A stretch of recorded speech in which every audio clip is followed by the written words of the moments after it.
Number one, when this was announced, I was not expecting this to go to theaters. I wasn't. I was not expecting this to go to theaters because I've said this before. Rob Zombie has not been commercial in over 10 years. Yeah. Rob Zombie has not been a commercial director in over 10 years. The last big thing I think he made that went to theaters, and it was limited release too at that, was probably The Lords of Salem in 2012. Yeah. That was probably the last thing that he made that went commercial. 31 and 3 from Hell, those were both one-night-only movie events. The last big commercial release he had was Halloween 2, which was not a well-received movie at all.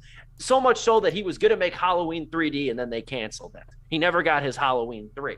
That was really when his commercial appeal started to tank. Now, I've always liked Rob Zombie. I've always been a Rob Zombie supporter. I remember being shocked by some people's hatred for Rob Zombie movies. I've always liked the guy. He's also, I bring this up all the time, he's one of the only metal artists I really enjoy. I think the guy is uber talented. I love his passion for horror. I love his passion for movies. It comes through in his music.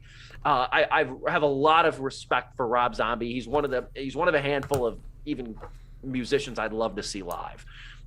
I think he's got a hell of an energy and a gorgeous wife too. But the Munsters now, the other point I'll bring up is, and I brought this up during the trailer assessment, had I known that the studio behind such illustrious productions as Benchwarmers 2 Breaking Balls, Jingle All the Way 2, Woody Woodpecker, Death Race, and Jarhead sequels was going to be behind the Munsters, I would have never bothered getting excited for it in the first place. Yeah. Because if I'd have known this was going to be Universal 1440 Entertainment, which is Universal Studios direct-to-video / streaming offshoot for a lot of sequels that they produce to keep the rights in play, to show that they're doing something with the properties, I wouldn't even bothered having any expectations for this thing at all. Not the best thing, but one of the silver linings I can admit about this movie, and I don't know, I did not spoil and look at your Letterboxd write-up if you made one. I didn't. I haven't. I didn't do it. I did it today for this. I haven't even done mine for Pearl yet because I just was so busy the week I saw. I was out of town last week, for anybody wondering why we didn't do Sleepless last week. Yes. But I did manage to see Pearl while out of town. Yeah, and I appreciate the commitment. Yeah. The Munsters, though, like, one of the silver linings, and I always hate saying this because I sound smug, but I'm really like, after that trailer, this is kind of a sigh of relief.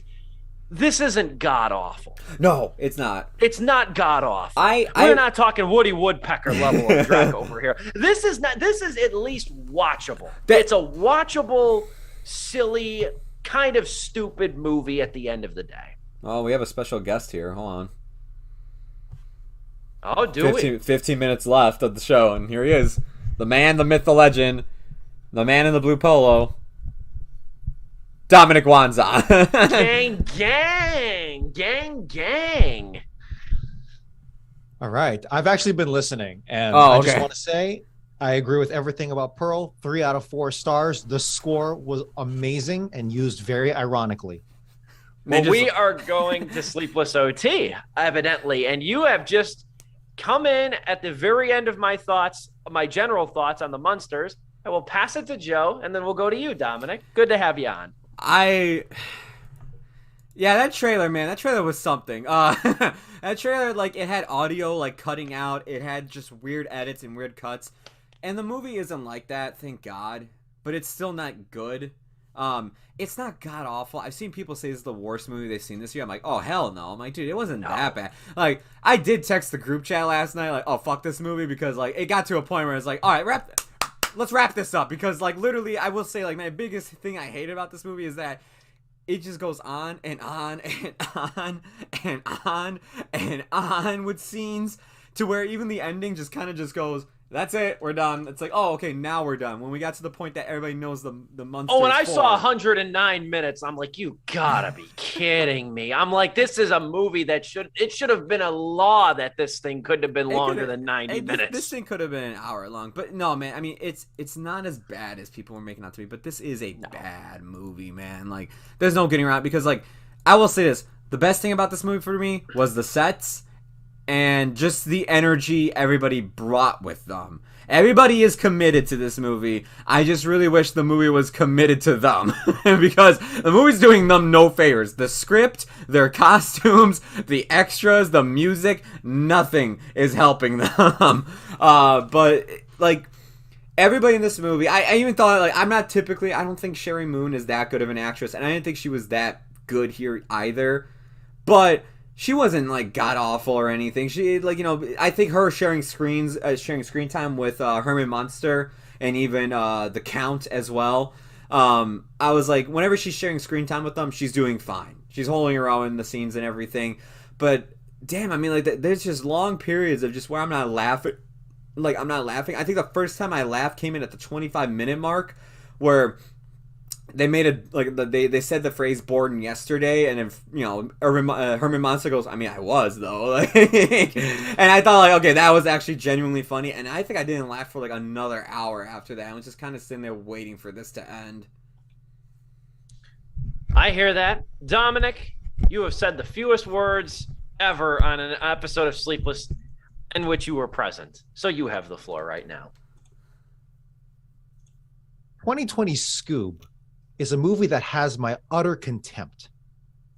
Just complete and utter hatred for something that isn't quite as malicious as God's Not Dead, but it's still a really, really bad movie. A movie so bad, I genuinely thought the three of us in an experiment could have written a better screenplay. And I was prepared to do it live, but I know we weren't quite there yet. Anyway, I know that didn't quite pan out. If we were trust fund kids, it would have been a perfect thing to do. Oh, great. However, the Munsters isn't actually that bad as Scoop. It's bad. It's not good, and it is bad.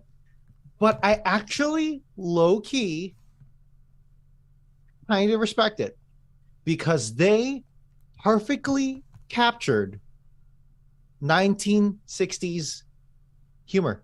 Sitcom humor. 1960s sitcom humor. Yeah.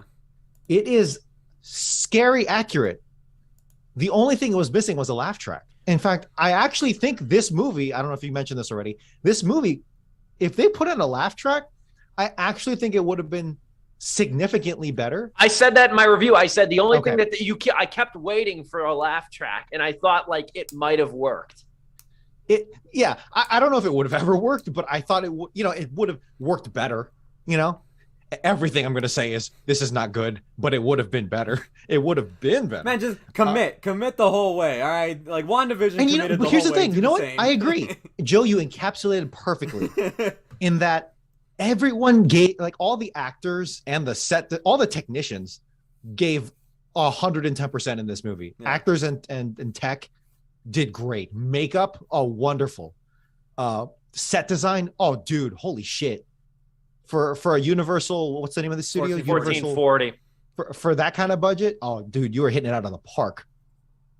He did a lot with a little, Zombie in the crew. He did a lot with a little. It's got, I haven't seen Clerks 3, but it has that energy that I thought the cast of Clerks 3, the characters of Clerks 3 would have put in their fictional movie. But anyway, yeah, dude, it really just comes down to the failure. Who wrote this? Zombie? Yeah. Zombie, yeah. He just completely failed in that department. So, and it's hard to say if is this like a George Lucas situation where it's like, you should have not directed or written. But in any case, I don't know how that, if that's even a fair parallel. But yeah, dude, what gets me is that an hour and 15 minutes into this movie, it becomes, it's like the first hour and 15 was a prequel to the start of the movie that started when they arrived in America. Yeah. That was the real issue. The first hour and 15 minutes could have easily been 30 minutes. No, it could have been like 5 minutes. And then you start the real I'm not joking. You could have started the real movie because the actual interesting part wasn't Transylvania, to me at least, wasn't Transylvania and that very weird world. The actual interesting part to me was the contrast. It's the conceit of the actual show, I think. Yeah. The original show, which is suburbia, exactly. Where it's that all these hideous, monstrous, creepy family they find repulsive, 1960s America. Suburban lily-white America, dude. And now that I even say it out loud, you could have played with that some more with what we know about. But you know what that tells you, though? You know what that ultimately tells you? And I don't mean to cut you off. You know what that ultimately tells you? Because like you said, the first hour in like 15, 20 minutes is all, it goes from Transylvania to America, and then they're like adjusting to like, this, then they get evicted. Like an hour and 20, they get evicted. They have to move to, they have to go to, they have to go to Mockingbird Lane, Mockingbird Lane, where the show was set. And I remember thinking like, okay, finally, like after an hour and 20 minutes, this thing finally has something of a plot. And then I like press my Roku remote, and I'm like, there's 20 goddamn minutes left of this thing. I'm like now and now here's my point. Here's my ultimate point. This is a prequel to the Munsters show. The actual interesting part is when they move to Mockingbird Lane, which is where the show started, which tells you there was no reason to go backwards in the first place because it was a mess. It doesn't matter where the hell they came from in the beginning because the show got it right. And I don't give the Munsters a lot of credit. I thought the Munsters sucked as a kid. I never watched it. The Munsters wasn't a good show, man. There's a reason the Addams Family is the canonical spooky family. That's what I heard. The Munsters sucked. Like, I don't care what and I'm somebody who was a lonely only child and watched MeTV hours as a kid. The Munsters sucked. Take it from me. Yeah, dude. If they had spliced it down and like I'm not saying Rob Zombie would have ever done this. Maybe I'm not too familiar with his work. If he would have ever, was he ever a subversive director? Would you say in his writing? I don't know about writing. He was just always a very graphic writer and visualist. Like he was somebody who, like demented ideas were his best feature. Okay. And it goes back to his Halloween movie of the first 20 minutes as Michael Myers' tormented childhood. And it's like, that's where he shines, is like bringing this very grungy, dirty, gory vision to life. He's a visionary. I think he's a visionary filmmaker in a lot of ways. So it really is a George Lucas parallel where it's like, you did great you are great at crafting this world and you have an incredible vision. You just don't know how to actually execute on this idea properly or make it palatable in any kind of, wide sense. And other people have to step in here, but regardless, there's actually a lot of potential for this movie. Could it have ever been that? No, I don't think so, because at the end of the day, it's directed and written by Rob Zombie. But there's actually a scary bit of potential given how much craft was put into a lot of the makeup and set design and acting. Honestly, dude, the Geico caveman who plays Herman Munster did amazing here. Yeah. Given the very horrible lines that he was given and lack of any kind of jokes. The cast is all good. Yeah. Jeff Daniel Phillips, I thought. As Herman Munster? As Herman Munster. I mean, you're going up against Fred Gwynne over here, who was a legendary actor at the time, sitcom actor. I thought Jeff Daniel Phillips was outstanding as Herman Munster. And the other, I'm not going to. Go on. I was going to say, the other thing, too, is that, they didn't try to imitate the original people. Like, they did their own thing with it, at least. Like, I could commend them for that. Like, they were faithful, though, for a lot of like the original cast is what you're saying. Yeah, like they're faithful to the characters without trying to emulate the people who played the original characters. Yeah. I agree. Yeah. I'm glad they didn't do impressions in that sense, because it just sounded genuine, which either means the impressions were 100% spot on, or they were doing their own thing. And it's good to know that it was the latter. And they were smart enough to make that choice, the actors. But yeah, dude, it's like, you could have been subversive. You could have been all up in American suburbia. Steve, I actually did read your review. Apparently there is a movie that did a similar reboot of a long forgotten franchise that no one cared about called the something. The Banana Splits movie. Yeah, I haven't seen that, but that just sounds interesting. Where it's that's a good movie. The show it's ends, not a and great then they want to like murder people. Like, what? That's what it is. The whole movie, and I swear I brought this up before. I probably have. The Banana Splits movie is based on the Banana Splits Adventure Hour, which was, and Dom will love me for saying this, which was a crappy throwaway Hanna-Barbera cartoon in the 60s. It was a variety show bargain bin cartoon. Every other Hanna-Barbera work past Tom and Jerry. Facts. What they did was, again, the banana splits have almost no relevance in the modern day. I would say the Munsters are a little bit more remembered. Not just for by that theme song? Not by a large mile. Not by a large just margin. For not Fall Out Boy? Uma Thurman. Yeah, it's Fall Out Boy, yeah. Yeah. The Banana Splits movie, though, was a horror movie.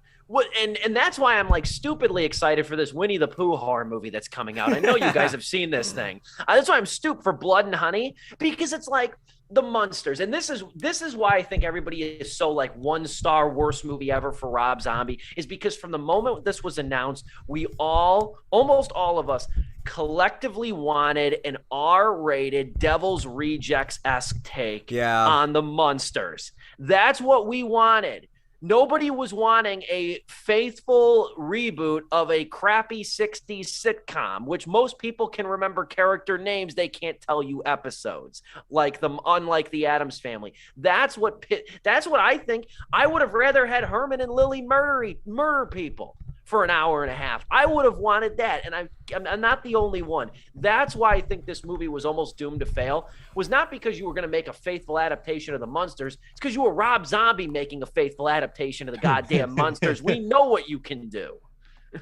Yeah, that's so true. If it was, I didn't even need it to be extremely dark. I just need it to be subversive. It doesn't even have to be that deep. Just like, hey, what if we kept the same campy style?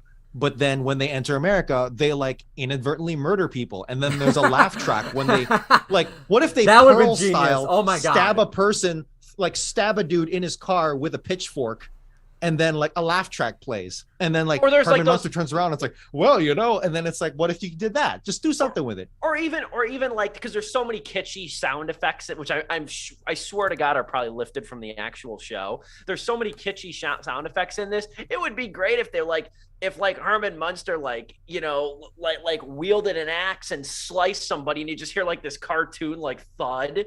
Like I think that could have worked. I think you could have had a best of both worlds amalgamation here. I think it would have been a lot more interesting than what is ultimately a messy movie that is just a bunch of side gags at the end of the day. That reminds me of a Saturday Night Live sketch where they where it's like a prank show, but then it's like hey, you film me doing this prank, and then they have like a dude with a soundboard doing wacky sound effects, but then they go on to this one dude and he like murders someone on camera, but then the soundboard dude just keeps on pressing the sound effects, and I'm like, no, someone has died, but they keep doing it, and that was just so funny. But sorry, Joe, what were you gonna say? No, this reminded me of Disney Channel or Nickelodeon original movies that came out on Halloween that were not based on any IP, and they were just gonna try and start like their own live action show, but they did a movie to launch the show with it. Like, just quality wise in terms of the jokes and everything, it reminded me so much of that. I was like, and I could totally see kids being like, oh, I love the Munsters movie. I used to watch that every Halloween, like 15 years from now. Like, they probably grew up with this thing on Netflix. They probably put it on every Halloween because it is so family friendly. But god damn it, Steve is right. I mean, when this was announced, I was like, holy shit, dude, I can't wait to see this, like, like dark take on like a classic horror family thing. Granted, that is not the movie I was promised. That is not the movie I was shown through trailers. I was shown a much worse movie through trailers, and I still went in with an open mind, hoping that this would turn out to be just good, maybe just a different take from Rob Zombie, to see a different side of him. But then when you see the end result, you're just like, dude, honestly, like, I'm not saying you didn't try, but like, I knew you would have gave more effort. I'm not saying you didn't give any here, because I know he loves the Munsters, but I know you would have given more and put down more if you did your own style with this. If anything, he loved it too much. Yeah. But I will say that's what it was. Joe, I'll dispute you on saying that this is going to be something that might be played every Halloween for fun. I don't know, man. Like, some like reach. Those movies work because they are good movies, in my opinion, or at least have some good value. And then like it's a movie that you can sit down and enjoy on some level. Yeah. Like, for instance, Christmas Story. Yeah. I love that movie. I have never watched it from beginning to end. It's always somewhere in the middle, and then I just watch the rest of it. Kind of like The Godfather whenever it's on well, I don't think, on TV is not a thing anymore. It's all on streaming. But you know what I mean? Yeah. Whereas the Munsters, it's so milquetoast, and it's a style of humor that time like evolution forgot. Like if we have evolved out of this, guys, we don't need to recreate it. This is the one time you were too faithful, and no one enjoyed it. And the best examples of that style of humor have gone on to be, I'll use this word again, canonical. Like I Love Lucy, All in the Family, The Jeffersons, The Addams Family. We have picked the best of that era, and we have put it on the 60s, 70s Mount Rushmore. Yeah. I guess there's two respective Mount Rushmores for the two respective decades, but you get what I'm saying. Right, the Munsters time has forgotten. I'm sure there's dedicated Munsters message boards and wikis out there, I'm sure. But the Munsters has very little relevance in the modern day. I said that in my review at stevepulaski.com. I said nobody was groveling for a Munsters reboot. If there were, we would have heard time and time again, like it would have been like Rob Zombie's planning to direct the Munsters. We would have been like, oh, well, this is like the third director. They're really trying to get this off the ground, aren't they? That's not the case here. This was a passion project that I am, at the end of the day, glad that Zombie did get to see made. And I'm happy for a lot of the production designers who worked their ass off on this thing. Yeah. That's indisputable. I just wish too, but even as the movie marched on and I grew more and more restless, I was just thinking, by like 45 minutes to this thing, I'm like, for as good as this whole movie looks, they're not doing a lot with these backgrounds.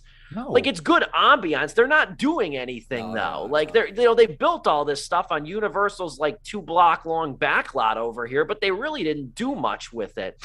And then but I will say, as a lover of dad jokes, 1 in every 5 kind of made me chuckle. 1 in every 6 kind of made me chuckle. My favorite one, and it wasn't even that it was funny, it was just the way it was delivered, is when Herman Munster comes over for dinner with Lily at the Count's house at her place, and the Count, who I kind of like some of the banter between the Count and Herman Munster because they both don't like each other. I did laugh at some of that, but I did like when the Count goes, when he's talking about Herman, he goes, I think it's my favorite line of the movie is when he says, Flat Top fancies himself as a comedian.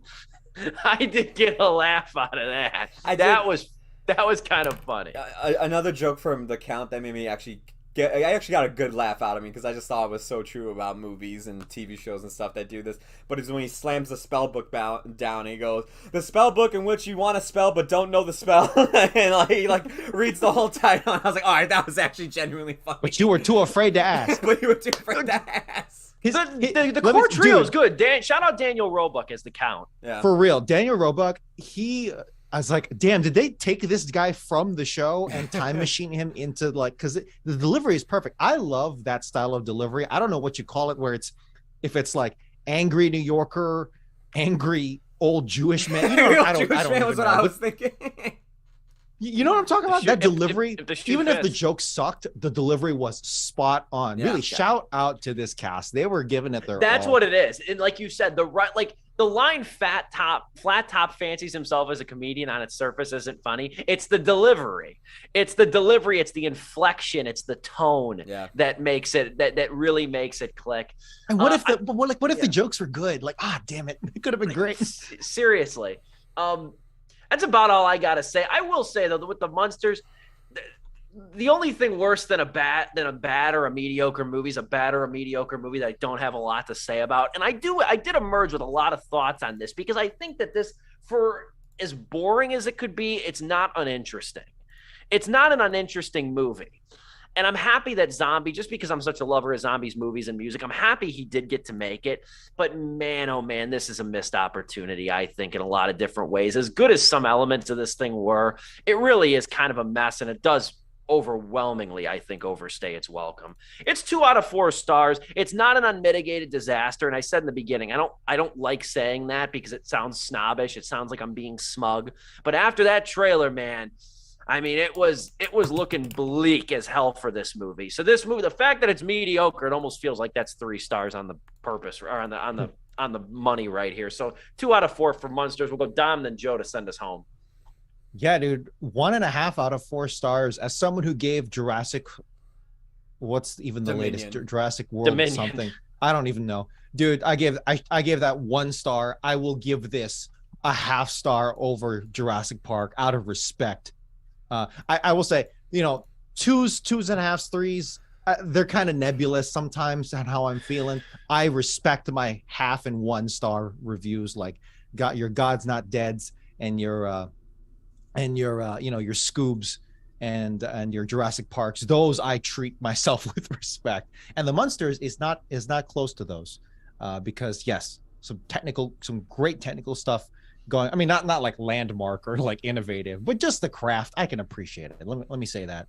And cast is great. And yeah, missed opportunity is a kind of a backhanded compliment, but it's one that is probably on par with this movie. Joe. I'm with Steve. I'm gonna say I'm with Dom on this one and just say a whole completely different rating. For me, it's 2 out of 4. I don't blame Dom though, or anybody giving this a lower rating. People who say it's the worst thing they've seen this year, that to me is like, okay, hold on. But if like that's like saying Showgirls is like the worst movie ever made, right? It's like, come on, get out of here. Like, but I totally get if people are like, no, this is like probably my least. Like, I did not like this movie. I hate this movie. I totally get if people say that. I totally get it. But it's 2 out of 4 for me. I wish I saw the movie I saw in my head, and I will say it again. I didn't have that movie in my head when I was watching it, but by the time the credits hit and I sat there and I really thought about everything I just saw, I said, yeah, there's no way the other option would have been worse. Like, it would have been even. It could have been as good or better, hopefully.